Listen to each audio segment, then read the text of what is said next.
What naan sense, کیا بے وقوفی ہے، کیا بے عقلی ہے۔ اللہ کی صفات میں مختلف لوگوں، ہستیوں کو گھسیڑنے کی کوشش کی گئی، اللہ کی صفات کے مماثل، مقابل لایا گیا۔ خواجہ فلاں مشرقی، خواجہ فلاں مغربی، خواجہ فلاں شمالی، خواجہ فلاں جنوبی، یہ بزرگان دین، اور 4 رجب ان بزرگان دین کا یوم ہے۔ یہ کس نے تقسیم کی؟ یہ کس نے فلاں فلاں فلاں کو دن الاٹ کیے، ان کو اختیارات دیے؟ سلاطین اربع، احکم الحاکمین ایک ہے، بادشاہوں کا بادشاہ وہی ہے۔ یہ نسبتیں کیسی ہیں؟ جب مشرق مغرب شمال جنوب کا رب اللہ ہے تو پھر یہ نسبتیں کیوں، کیسی؟ رب المشارق والمغارب لا الہ الا ہو فاتخذہ وکیلا، سب کچھ اسی کو مانو، سب کچھ اسی سے مانگو۔ 4 رجب کے حوالے سے یہ کہا جاتا ہے کہ یہ سلاطین اربع کا یوم ہے، دن ہے، اور یہ بزرگ یہ تقسیم پر معمور ہیں۔ آپ پوسٹ دیکھ لیجئے، کس نے ان کو یہ اختیار دیا؟ او ظالموں، کس نے دیا؟ اللہ نے تو نہیں دیا، اور تم کون ہوتے ہو دینے والے؟ صرف ایک آیت یونس کو عقل کے پردے، تقلید کے پردے، عداوت تعصب کے پردے، جہالت کے پردے ہٹا کے ذرا پڑھیے گا۔ ان ربکم اللہ الذی خلق السماوات والارض فی 6 ایام، تمہارا رب کون ہے؟ اللہ۔ کہتے ہو ہاں رب تو وہی ہے، ہم کب کہتے ہیں یہ رب ہیں؟ جب تم کہتے ہو کہ فلاں بزرگ فلاں چیز پر معمور ہے، مقرر ہے، تقسیم پر معمور ہیں، یہ ان کے ایام ہیں، ان دنوں میں ان کے نام کی فاتحہ کرو گے، جو مانگو گے ملے گا، بتاؤ اس کا ثبوت کہاں سے ملتا ہے؟ کیونکہ اللہ نے تو فرمایا کہ وہی رب ہے۔ پتہ ہے رب کس کو کہتے ہیں؟ جو پیدا کرنے والا ہو، جو پھر مالک بھی ہو، جو رازق بھی ہو، جو مدبر بھی ہو، یعنی پیدا کرنے سے موت اور اس کے بعد تک تمام کاموں کے اختیارات اسی کے ہاتھ میں ہوں۔ مخلوقات کو پیدا کرنے سے لے کر ان کی زندگی اور زندگی کے بعد کے بھی تمام معاملات جس کے کنٹرول میں ہوں وہ رب ہوتا ہے۔ تو یہ پھر رب والی صفات، کوالٹیز تم نے بزرگوں کو نہیں دی، یہ تو بزرگوں کی تعلیم بھی نہیں تھی۔ جب رب اکیلا اللہ ہے تو اسے اسی کے ناموں کا، اسی کے لیے کیے جانے والے نیک کاموں کا اس کو واسطہ دو، اور جو بزرگ ہیں، جو نیک ہیں اور حیات ہیں، ان سے دعا مانگ سکتے ہو، لیکن جو اس دنیا سے چلے گئے وہ نہ تمہاری دعائیں سنتے ہیں، نہ تمہاری باتیں سنتے ہیں، نہ ہی اس کا کوئی حل پیش کر سکتے ہیں۔ وہ نعمتیں میں ہیں، وہ نہ تمہارے نذرانوں کے محتاج ہیں اور نہ تمہیں چھڑا سکتے ہیں۔ یہ باطل عقائد ہیں، غلط فہمیاں ہیں کہ فرشتے قبر میں عبد القادر جیلانی کے آگے پھنس گئے، مرید نے یا شیخ جیلانی پکارا تو جیلانی وہاں پہنچ گیا اور فرشتوں کے واٹ لگ گئے۔ اللہ اکبر، انہوں نے دین کا مذاق اڑایا، مذاق بنایا۔ کبھی کہتے ہیں کہ خدا دا پکڑا چھڑا لے محمد، اور محمد دا پکڑا چھڑا کوئی نہیں سکتا۔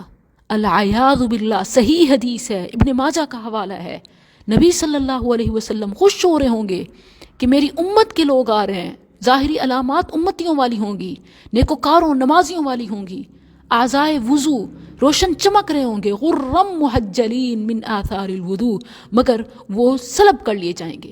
نبی صلی اللہ علیہ وسلم سے ان لوگوں کو دور کر لیا جائے گا، آپ نہیں چھڑا سکیں گے، آپ کو بتایا جائے گا کہ یہ اہل بدعت ہیں۔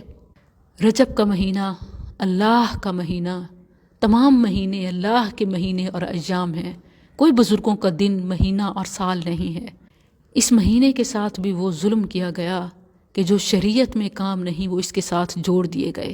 یاد رکھیں، رجب کے مہینے میں عمرے کی کوئی خاص فضیلت نہیں، رجب کے مہینے میں کوئی خاص نوافل منقول نہیں، رجب کے مہینے کے کوئی خاص روزے ثابت نہیں، رجب کے مہینوں کی خیرات، صدقات، نیازیں کوئی خاص فضیلت، حقیقت، حیثیت نہیں ہے۔ یہ عام دنوں کی طرح ہی ہے، عام دنوں میں جو نیکی کے کام کرتے ہیں اور ہمیشہ بڑھ چڑھ کر کرنے چاہیے، اس مہینے میں بھی کریں، مگر کوئی خاص فضائل نہیں ہیں۔ جو خاص دن اور خاص عمل اور خاص فضائل بتاتا ہے وہ جھوٹا ہے، وہ غیر ثابت ہے۔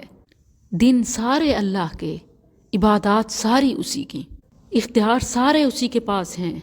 کوئی بزرگ کسی چیز کی تقسیم پر کوئی اختیار نہیں رکھتا۔ اللہ نے فرمایا، اور یہ بات قرآن کریم میں متعدد مقامات پر آئی ہے، زمین و آسمان کی تخلیق کا ذکر کیا کہ اللہ نے خلق السماوات والارض فی 6 ایام، یہ آپ کو قرآن میں کئی مقامات پر ملے گا۔ اس کے بعد فرمایا کہ ثم استوى علی العرش، کہ وہ عرش پر بلند ہوا، مستوی ہوا، متمکن ہوا، اور وہاں سے ساری کائنات کی تدبیر کرتا ہے۔ یہ ہے اللہ، یہ ہے رب، کیونکہ سب کچھ اسی کے پاس ہے۔ وہ عرش سے بیٹھ کے ساری کائنات کے نظام کو مانیٹر اور کنٹرول کرتا ہے۔ اس نے کائنات بنانے کے بعد اس کے معاملات مختلف ہستیوں کے، نبیوں کے، ولیوں کے کھاتے میں نہیں ڈال دیے کہ وہ دیکھیں اور چلائیں۔ یدبر الامر، پیدا کرنے کے بعد سارے اختیارات، انتظامات اسی کے ہاتھ میں ہیں۔ کسی ہستی یا ساری مخلوقات کو بھی ملا لیں، کچھ بھی اختیار نہیں ہے۔ مگر یہ بات مشرکوں کو سمجھ نہیں آتی کہ جو اپنی مرضی سے نہ دنیا میں آئے، نہ رہے، نہ رکے، وہ دوسروں کو کیسے نواز یا چھین سکتے ہیں؟ واقعی مشرک سے بڑھ کر بے عقل کوئی نہیں ہے۔ اللہ نے سچ فرمایا ہے، کہتے ہیں کہ فلاں چھڑا لے، فلاں چھڑا لے، اور شفاعت کی بات کی جاتی ہے۔ یاد رہے قرآن میں جہاں کہیں شفاعت کی بات آئی ہے وہ دنیا میں کسی کو بچانے، چھڑانے، سننے، دینے کے حوالے سے نہیں، بلکہ قیامت کے حوالے سے ہے کہ انبیاء، شہداء، صلحاء، صدیقین اللہ کے ہاں نیکوکاروں کی شفاعت کریں گے۔ کیونکہ شفاعت کی جب بھی بات آئی، اللہ نے فرمایا من اذن لہ الرحمن، جس کو رحمان اجازت دے گا۔ اللہ مشرک بدعتی کو اجازت نہیں دے گا۔ وقال صوابا، جیسے سورہ نبا میں ہے کہ اسے بھی لیمیٹڈ، اوپن ان لمیٹڈ نہیں، بلکہ لیمیٹڈ، صرف صحیح سچ بات کی اجازت دی جائے گی۔ اور سورہ طٰہٰ میں ہے کہ الا من اذن لہ الرحمن ورضی لہ قولا، کہ جسے رحمان اجازت دے گا اور جس بات کی اجازت دے گا وہی کی جا سکے گی۔ یہاں یہ کہ فلاں کی بیعت ہو گئے، فلاں سے نسبت ہو گئی، فلاں کی حلقے میں آ گئے، فلاں کو اختیار کر لیا، فلاں کو اپنا سب کچھ سپرد کر دیا تو وہ بچا لے گا، یہ باطل شفاعتیں اللہ کے ہاں نہیں چلیں گی۔ اللہ نے کئی مقامات پر فرمایا، سورہ مدثر آیت 48 میں فرمایا فما تنفعهم شفاعت الشافعین، کوئی سفارش نہیں ہوگی۔ بقرہ میں 2 بار فرمایا، 48 اور 123 میں ولا يقبل منها شفاعہ، کیسی شفاعت، کیسی امیدیں، کچھ نہیں چلے گا۔ اور دنیا میں کہ فلاں کا دن، فلاں کی فاتحہ پڑھ لو۔ بائی دا وے، یہ کس نے کہہ دیا کہ فاتحہ مردوں کے لیے ہے، بخشوانے کے لیے ہے، ان کے نام سے مانگنے کے لیے ہے، ایصال ثواب کے لیے ہے؟